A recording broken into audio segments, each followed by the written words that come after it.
Banyak orang-orang hebat yang seorang introvert.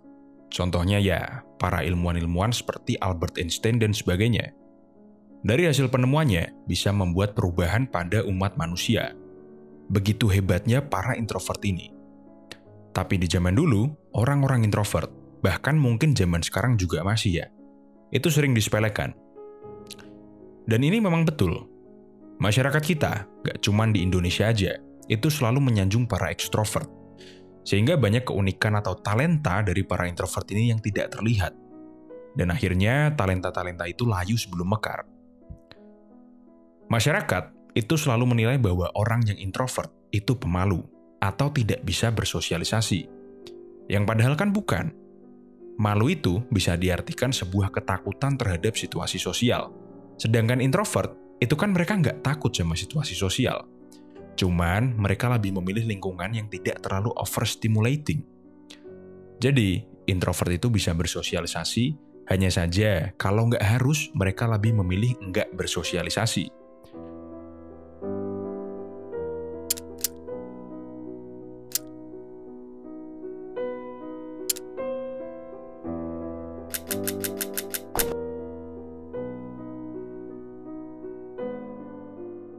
Nah, kalian yang merasa bahwa kalian introvert, tapi kalian takut terhadap situasi sosial dan tidak bisa bersosialisasi, maka cobalah ke psikolog. Siapa tahu itu bukan karena kamu introvert. Oke, lanjut ya. Introvert itu memiliki beberapa kekuatan dan keunikan.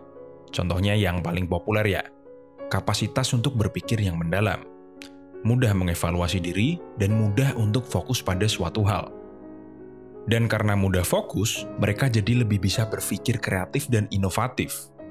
Dan ya, selain itu, mereka ini punya empati yang sedikit lebih tinggi dari para ekstrovert. Kenapa? Karena mereka lebih mudah fokus, jadi mereka lebih mendetail dalam mengobservasi orang lain.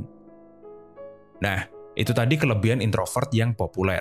Dan menurut saya, semua yang saya sebutkan tadi itu biasa aja. Tapi ada satu kelebihan introvert yang menurut saya itu sangat powerful, yaitu sebuah kemampuan untuk sendiri dan memanfaatkan kesendirian. Kenalan-kenalan saya yang level introvertnya udah maksimal, ketika dia sendirian mengerjakan sesuatu, itu dia bisa tiba-tiba jadi manusia super. Karena ketika dia sudah sendirian, disitulah semua indera, kreativitas, dan semua skillnya meningkat drastis. Sehingga kemampuannya dalam problem solving itu keluar semua. Dan bahkan teman saya ini dia bisa menghandle sebuah proyek skala besar sendirian. Dan itu luar biasa loh. Tapi ini baru bisa dilakukan ketika kamu sudah benar-benar bisa memahami dirimu dan juga sudah punya ilmu dan skill yang dibutuhkan. Bukan berarti kamu introvert, terus kamu asal-asalan nyepi gitu, sendirian, ngerjain sebuah proyek besar yang penuh resiko.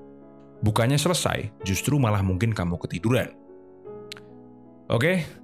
Jadi kalau ngelihat teman-teman saya yang sudah bisa memahami dan nyaman dengan jiwa introvertnya, saya rasa masyarakat ya, itu harus mulai melek dan menghargai para introvert ini. Meski memang para introvert ini banyak yang nyentrik-nyentrik ya, tapi ya sudah, biarin aja, biarin mereka bekerja dengan cara mereka sendiri. Jadi kalau ngelihat mereka diem, itu bukan berarti mereka kosong atau kopong, tapi mereka lagi mikir aja, mereka lagi fokus. Dan di zaman sekarang yang penuh distraksi, kemampuan untuk fokus itu mahal harganya. Dan mungkin aja di dalam renungannya itu nanti muncul suatu penemuan baru, suatu buku baru, inovasi baru, atau ide-ide baru. Karena dalam diam, dalam ketenangan, di balik pikiran mereka yang dalam, ada sebuah kekuatan yang bisa menggerakkan gunung. Oke, gitu aja. Sekian dari kuliah kita hari ini. Jangan lupa like, share, dan subscribe.